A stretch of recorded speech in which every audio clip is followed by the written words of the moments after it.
Oke, assalamualaikum warahmatullahi wabarakatuh. Berjumpa lagi dengan saya Andi Febi Satria pada mata kuliah Inventory Management Foundation untuk mahasiswa konsentrasi bisnis manajemen semester kelima. Pada bab kali ini kita akan membahas tentang biaya penyimpanan. Jadi teman-teman semua nanti akan kita arahkan untuk bisa bagaimana sih caranya menganalisis tentang apa itu biaya penyimpanan. Oke, langsung aja dari yang pertama kita akan bahas tentang apa itu biaya penyimpanan. Biaya penyimpanan atau holding cost adalah biaya yang mengacu pada jumlah uang yang harus dibayar untuk menyimpan persediaan.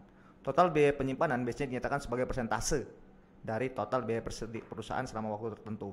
Seringkali mereka berjumlah sekitar 20-30% dari total nilai persediaan perusahaan. Jadi persentasenya itu di antara 20-30%. Kalau dia lebih dari itu, maka dinyatakan biaya penyimpanannya buruk atau perlu ada pengkoreksian seperti itu ya. Nah, sebelumnya nih kita harus tahu dulu nih, apa sih itu nilai total persediaan? Nilai total persediaan adalah jumlah keseluruhan dari nilai atau harga dari seluruh barang yang ada di persediaan serta biaya yang terkait dengan barang-barang tersebut. Nilai total persediaan adalah akumulasi dari seluruh nilai barang dan semua biaya untuk memperoleh barang-barang dalam persediaan. Ini termasuk biaya pembelian, biaya pengiriman, biaya pajak pembelian, dan biaya lainnya untuk pengelolaan barang-barang tersebut. Ini biaya-biaya nih yang terkandung dalam nilai persediaan total.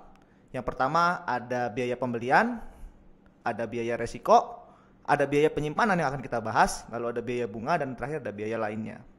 Nah, masing-masing akan kita jelaskan. Apa itu biaya pembelian? Biaya pembelian adalah biaya utama yang terkandung dalam nilai persediaan. Ini mencakup biaya pembelian barang, termasuk harga pokok barang, biaya pengiriman, pajak pembelian, biaya lainnya yang dikeluarkan untuk mendapatkan barang-barang tersebut.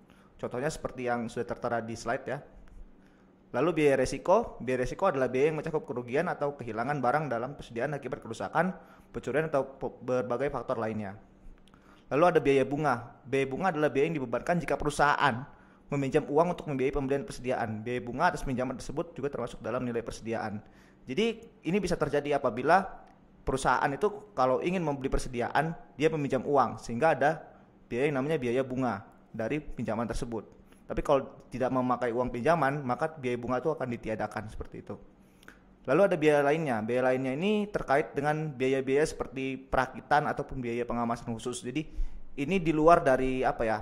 Di luar dari biaya-biaya yang ada sebelumnya, tapi ini dimasukkan ke dalam biaya-biaya lainnya yang langsung berkaitan dengan biaya langsung ke bahan bakunya tersebut, kurang lebih seperti itu ya. Nah, ini yang terakhir ada biaya penyimpanan. Apa sih itu biaya penyimpanan?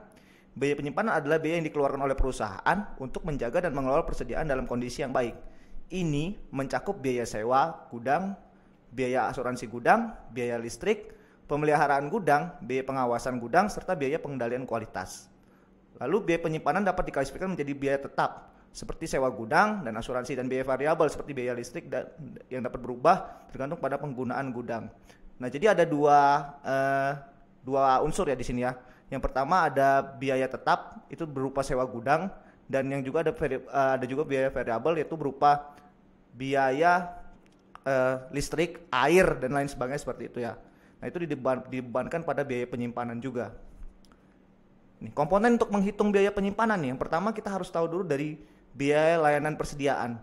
Biaya layanan persediaan ini mencakup administrasi dari gudang, lalu penggajian dari staf yang ada di gudang, lalu juga ada seperti perencanaan dan pemantauan dari gudang tersebut seperti itu. Lalu ada biaya asuransi.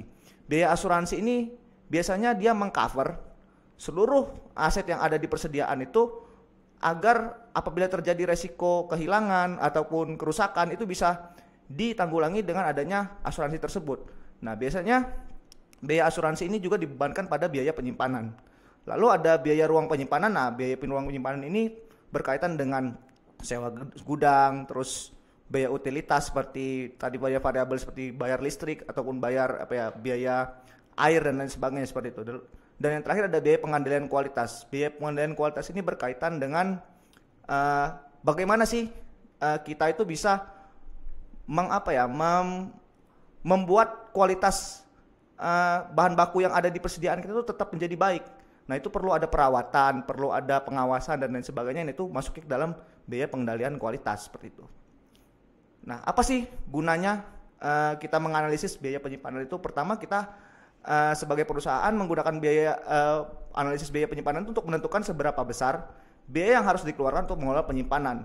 Lalu analisis biaya penyimpanan juga digunakan sebagai bahan referensi untuk bisa menentukan harga jual produk.